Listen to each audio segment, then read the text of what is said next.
अब आप देखिए ये हेलीपैड, यहाँ एयरपोर्ट की तस्वीरें हम आपको दिखा रहे हैं, जहां एक के बाद एक हेलीकॉप्टर इंतजार में है, विमान यहां पर इंतजार में है और पीछे धुएं की लपटें भी नजर आ रही हैं, धुएं का गुबार आपको नजर आ रहा है। ये काठमांडू का एयरपोर्ट है जहां इंतजार हो रहा है कि कौन कौन मंत्री अपनी जिंदगी को बचाकर यहां पर किसी तरीके से आ पाता है और फिर यहां से कैसे खुद को बचा पाता है। लेकिन बड़ा सवाल ये कि यहां से जो मंत्री या केपी शर्मा ओली प्रधानमंत्री जो अब तक थे वो उड़ान भरेंगे तो वो कौन सा देश होगा जो उनको शरण देगा। और अगर वो हेलीकॉप्टर से उड़ान भरते हैं मधुरेंद्र, तो जाहिर सी बात है वो किसी दूसरे मुल्क में हेलीकॉप्टर से तो नहीं पहुंच पाएंगे, पहले कहीं और जाना होगा उनको। उन्हें किसी और जाहिर तौर पे उन्हें भारत की तरफ आना होगा और भारत की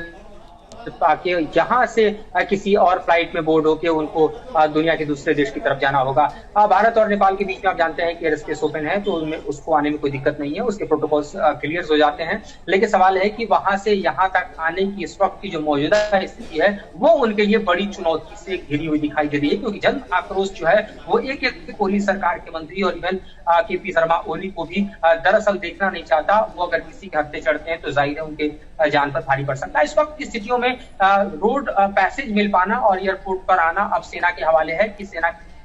कैसे पैसे देकर उनको वहां से निकाले, क्योंकि आप देखिए कि उनकी इस्तीफे के बाद भी जन आक्रोश नहीं थम रहा।